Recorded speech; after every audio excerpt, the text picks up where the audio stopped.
ខ្ជិលនិយាយ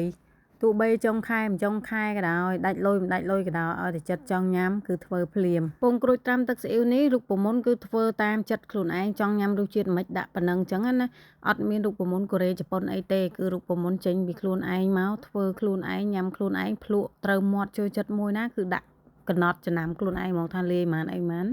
ញ៉ាំទៅត្រូវមាត់យើងអញ្ចឹងព្រឹកមិញទៅផ្សារឃើញពងក្រួយល្អអញ្ចឹងហើយក៏ចេះលុយ4500រៀលទិញបាន30គ្រាប់យកមកដល់ផ្ទះគឺដាក់ស្ងោរមកដាំទឹកឲ្យពុះហើយបានដាក់ពងក្រួយចូលប្រហែល1នាទីហ្នឹងឯង1នាទីកន្លះហើយទៅបើសិនចង់ឆ្អិនជាងនេះអញ្ចឹងណាបងប្អូនហើយក៏បកហើយបើនិយាយពីប្រវត្តិបកពងមិនថាពងមាន់ពងទាពងក្រួយទេបកលើកណាគឺលហែកអស់ឲ្យខ្ញុំអត់ដែលចេះថ្នមដៃទេបងប្អូនអើយ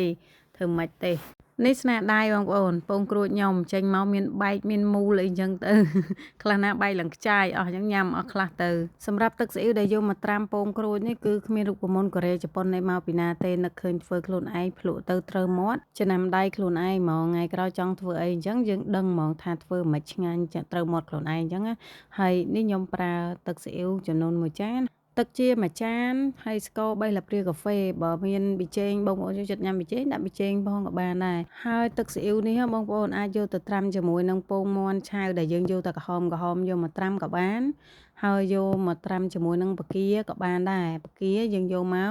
បកវាឲ្យស្អាតជាយកលាមកវាចេញឲ្យអស់ទៅលាងទឹកសូដាជាមួយទឹកកកលាងឲ្យស្អាតស្រោះទឹកឲ្យស្អាតមកយើងយកទៅរៀបគ្នាឲ្យដាក់ទឹកត្រីនឹងចូលត្រាំតែមួយយប់បានញ៉ាំឲ្យឆ្ងាញ់ទៀតហើយខ្ទឹមសខ្ទឹមក្រហមនិងម្ទេសនេះគឺហាន់ឲ្យច្រាំឲ្យម៉ត់ហើយយកមកដាក់ជាមួយគ្នាដែរត្រាំដើម្បីឲ្យវាចេញជាតិឈ្ងុយជាតិអីចឹងបងប្អូនជាពិសេសម្ទេសនេះម្ទេសខ្ចីមានតែហឹលស្លាប់ដាក់ហឹលចឹងទៅពេលយើងញ៉ាំជាមួយបាយមួយឆ្ងាញ់ណាបងប្អូនហើយបន្ទាប់មកយើងដាក់គ្រឿងអីចូលគ្នាអស់ហើយគឺដាក់ចាក់ទឹកស៊ីអ៊ីវយើងដែលបានលាយគ្រឿងលាយហើយហ្នឹងហើយទុកបានរៀងត្រជាក់ម៉ូមហ្នឹងយកមកស្រោចពីលើមកដាក់មកលិចអញ្ចឹងណាបងប្អូនហើយប្រអប់ញ៉ាំទូចអញ្ចឹងទៅរៀងសល់ទឹកស៊ីអ៊ីវអញ្ចឹងទឹកស៊ីអ៊ីវហ្នឹងគឺខ្ញុំទុកត្រាំបកាត្រាំអីថ្ងៃក្រោយទៀតបានយើងដាក់ក្លាសេតកទុកណាពងក្រូចត្រាំទឹកស៊ីអ៊ីវនេះយកទៅដាក់ក្លាសេទូទឹកកមួយយប់ទៅចូលជាតិឆ្ងាញ់ហើយបងប្អូនតែបើថាមកយប់យូរពេកអីត្រាំបានកន្លះថ្ងៃអីក៏ញ៉ាំបានដែរដូចខ្ញុំអញ្ចឹងខ្ញុំត្រាំបានតែកន្លះថ្ងៃអីណាខ្ញុំយកមកញ៉ាំដោយសារចង់ញ៉ាំមកបើនិយាយពីរសជាតិវិញគឺពងក្រូចទឹកស៊ីអ៊ីវនឹងឯងគ្រាន់តែថាវាឆ្ងាញ់ជាងពងក្រូចយកមកលាយជាមួយទឹកស៊ីអ៊ីវសុទ្ធព្រោះដោយសារយើងមានស្ករមានខ្ទឹមមានអីចឹងណាចឹងវាមួយយ៉ាងដែរពងក្រូចតូចចឹងមួយម៉ាត់ឆ្ងាញ់ដែរណាហើយត្រូវស្ងោរនៅជាប់ភ្នៅចឹងទៀត